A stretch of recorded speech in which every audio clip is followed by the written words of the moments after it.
and I'm with Rita Cavagnoro. Now, at Rita Cavagnoro on social media platforms, catch me there. Yeah, I'd even forgotten to.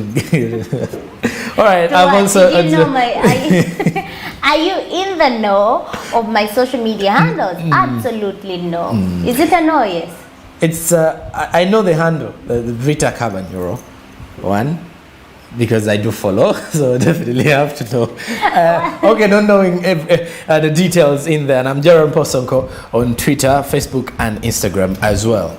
Now, last week, the Minister of Trade, Miss Harriet Ntambazi, that is Honorable Harriet Ntambazi, was at the launch of the Bubu Fashion and Billboard Awards in Kampala, as they were looking up to an avenue of creating awareness for Ugandans through all different platforms to make sure that they promote the Bubu policy in Uganda. Buy Uganda, build Uganda. And this was aimed at, looking at which possible ways can the Ugandans, or should the investors in Uganda or the entrepreneurs in Uganda do so that they can actually promote their own produce or even the services here. Now, this happened at Kampala, in Kampala at the Hotel Africana. Let's take a look at what the minister had to say in regards to the first ever Bubu Fashion and Billboard Awards in Uganda. This opportunity to welcome you in a special way to this ever first launch of the Build Uganda, Buy Uganda. Buy Uganda, Build Uganda. Whichever way you want to mention it, still makes the same sense. The Billboard today and the Bubu Fashion and Billboard Award today, and in the same spirit, I would like to thank Abacom and SSONKO Uganda for partnering with our ministry. All along, we've been struggling as a ministry to put up such a facility. Thank you, Abacom, and thank you, SSONKO, for partnering with us in organizing this award. And I wish to thank all the organizers who have accepted to be part of and parcel of this event. My team from the ministry, thank you so much. As you all know, this year's theme for the Bubu Fashion and Billboard Award is promoting local content. Very, very important. Promoting local content, which is the role of the arts and entertainment industry. This theme was selected with a cause. And when you look at promoting local content, this has been specifically chosen to promote the textile and garment and footwear, and to recognize the role of the art and entertainment industry in promoting local products and services in Uganda. As many of you are aware, our ministry is spearheading this policy, the Buy Uganda, Build Uganda policy, with a view of enhancing the procurement and consumption of locally made products from within. You see, most cases have been interested in buying things, exported things, things fashioned from other, but our fashion, Uganda, is very unique, and if it finds you in the attitude that they mentioned here, you really like it, and you will impress other people to like it the more. We expect to enhance and share the domestic market of the local producers and service providers, ultimately increase for the job creation, industrialization, and better livelihood. Uganda cannot employ everybody. But when we put in effort to encourage our own to engage in industrialization, producing products that can be of quality, because quality is very, very important in this. What are you trying to put on market to make sure that it competes with what comes from outside. So in this case, quality, that's why we are looking at the content of what you're producing, what you're putting forward. In the music industry, what kind of music are you producing that will compete and move me from the Western music to the music produced here?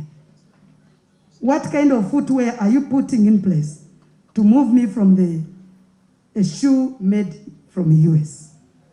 The quality of what we are putting forward is very, very important in this. Although the implementation of Buy Uganda, Build Uganda has an inevitable achievement in the nearby future, all the priority sectors, minimal positive results have been realized, more especially in the areas of textile. My brother from the textile industry, the garments and the leather production, the shoes, the belts, and etc. There has been little results. But we need to improve on this. We need to put efforts and improve on this. We shall have serious engagements, like you've put it forward, so that our ministry is interested in putting money in this sector. And indeed, we shall realize good results. Buy Uganda, Build Uganda promoters who will converge in Kampala for the main event.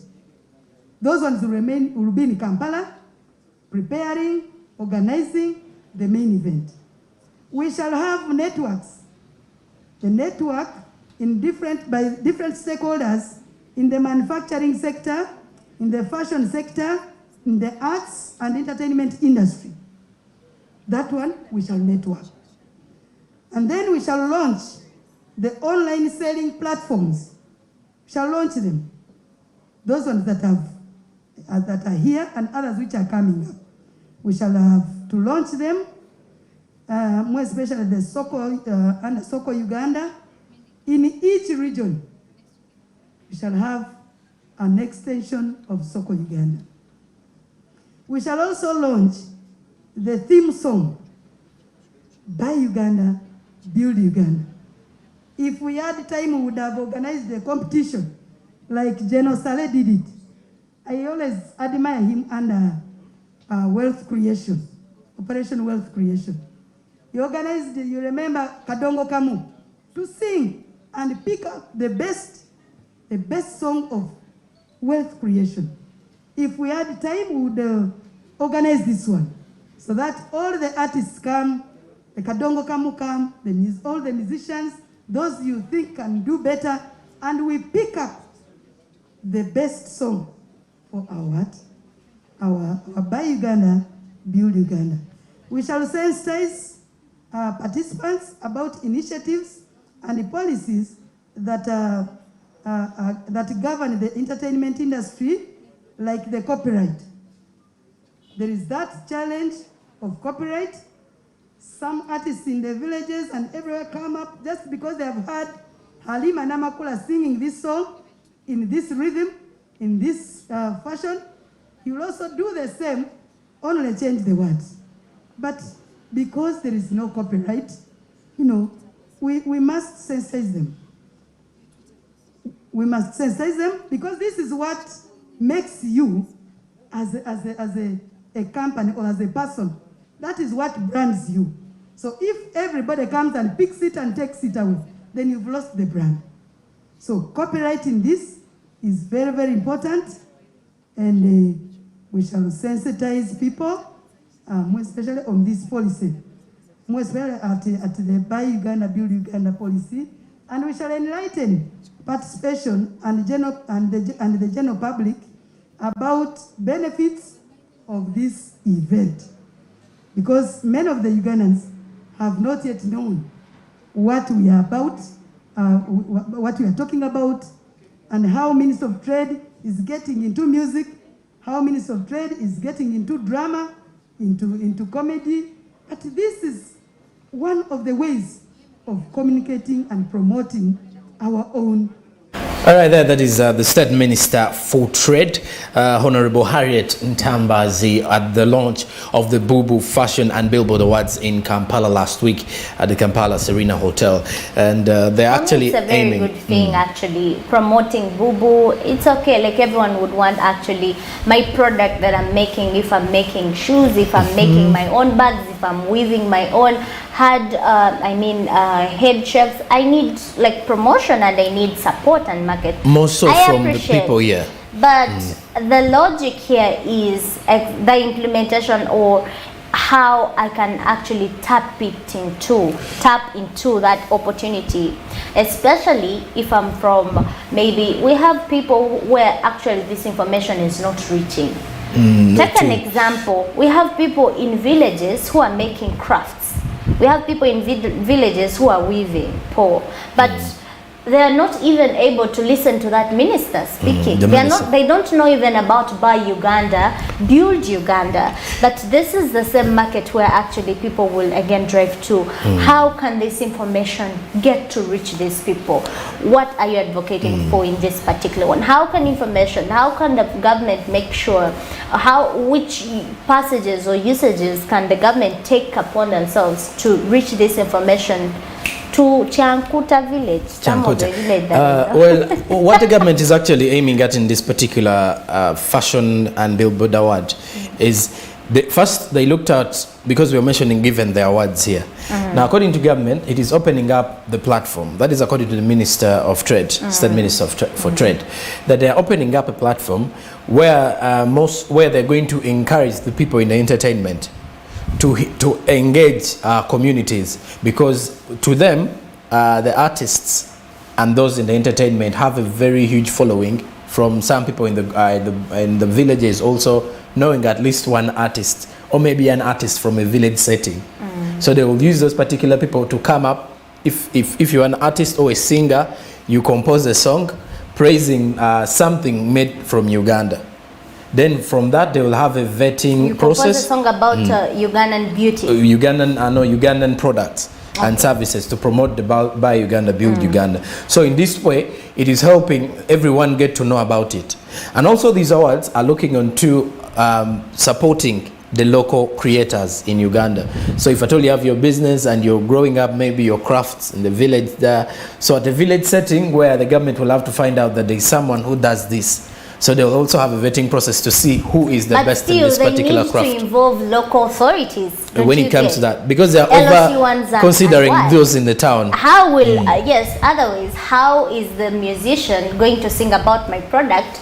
Even if, how many people are living in a certain village, even if tumanika beja wafepo, but if it's not registered with the local authorities, and then the local authorities submit to the district level, the district comes up to the national level, this from different parishes or from different villages, these are the people we have. I mean, they have to start from the grassroots, and it's not one of the information that I've had from the minister, at least I've been listening. He has not highlighted how actually the local people, I have not had a local chairperson or a local perspective of it.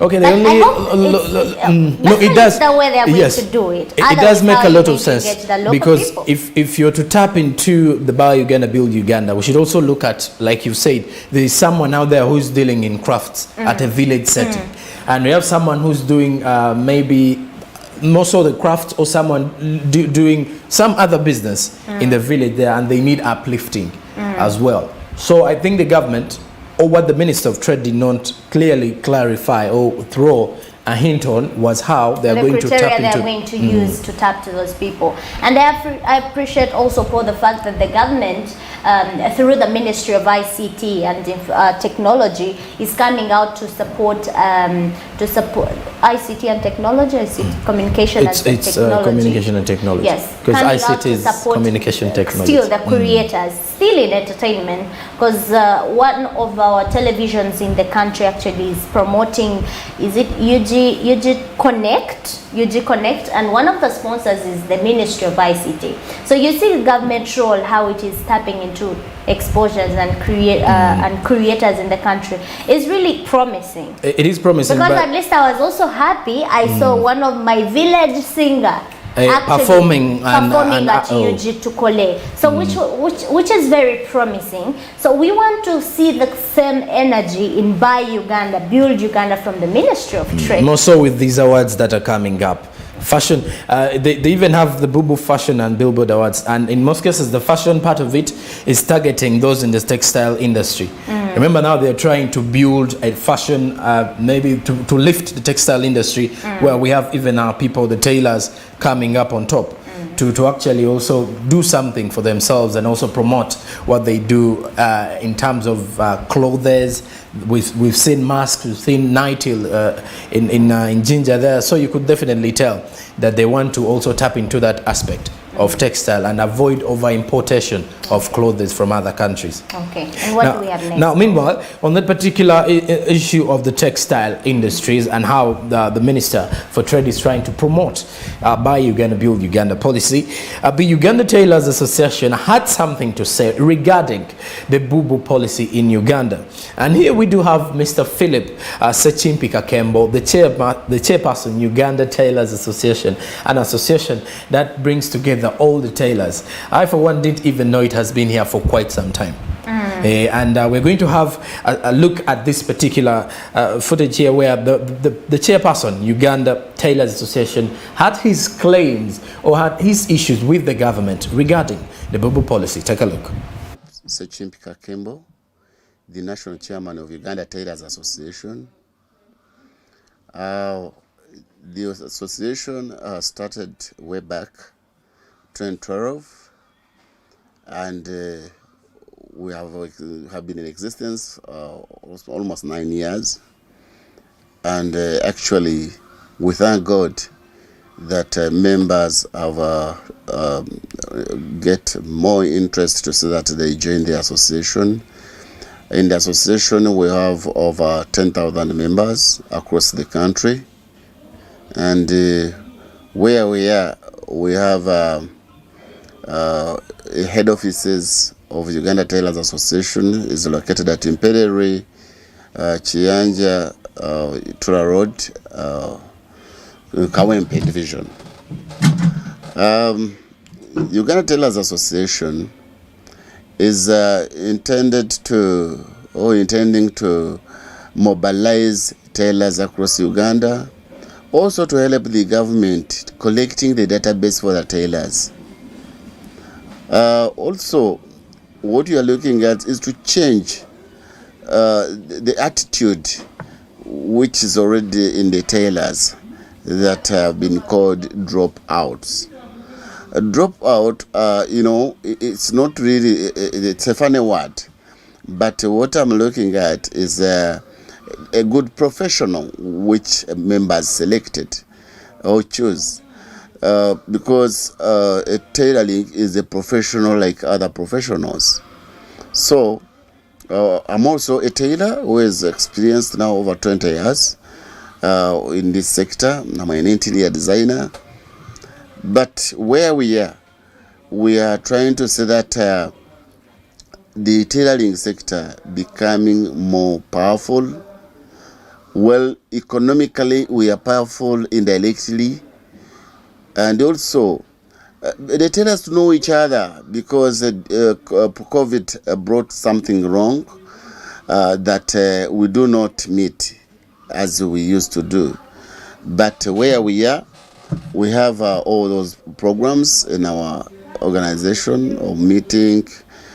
We have board members. We have the technical team which supports the organization to move. And I thank God that we are moving with the media fraternity. I thank also Smart 24 because media is doing well or has done good on our side because publicized us, and wherever we go, they know that Uganda Tailors is in place. Actually, there is something which happened in 2020 about COVID-19, the pandemic, well, disrupted our businesses because we faced challenges of that. We had no means of transport. We have no where we purchase our raw materials because all the arcades were locked. And also, our nature of business is to take measurements, to touch on the customer. And yet, we felt there was social distancing. So, in that line, we faced challenges. Not only that, but also the importers. There was no importation by that time because all over the world, plane, whatever was, in the lockdown. So, when the time came to open up the businesses, rent in the city where we are operating, it was really very terrible because the landlords wanted their money and yet we had no business. And a business to catch up also has been a challenge. So up to then the second wave came in. Also, we had the other dates of rent within the city or the workplaces. But also, it's still affecting the tailoring sector. Also, members were not included on the list of COVID fund or relief fund from the Prime Minister's office. What was amazing is that prostitutes were listed on the list, and yet for us nobody can walk naked. We would have been the first because we were essentials, So I think this will be an open eye to the government officials, to the well-wishers, to other stakeholders, And that is the chairperson, Uganda Tailors Association, Mr. Sechimbi Kakembo, giving out some of his issues regarding how the government has not considered the tailors and helping them out. Because according to the situation that was actually happening with the COVID-19 relief funds that were released, even among the vulnerable groups, he actually comes out and says the government did not consider them. And surprisingly, among the people that were considered are also people, he actually mentioned that prostitutes were actually considered as vulnerable people. And then surprisingly, the tailors were never considered. And in a statement, he actually even came out and said, so they are also vulnerable in a way that teba reaching abantu babwe abasinga only apart from the people that are actually working on a community-based area, that is for the tailors. But waliwo ba tailor abadde bakola nga bakola ku a large scale, so they were not considered. So in this particular incident, he calls upon government to also reconsider the fact that neba tailor bano betaaga ku sente ezo zebateekawo gavumenti okulaba nga situka ku bantu nobayamba oba ina nabo back considering okuba nti they are also part of the SMEs in Uganda kuba they play a very big part when it comes to the development of the country as well. Now at that particular moment we do head in for a short break, but we do return with the latest news headlines.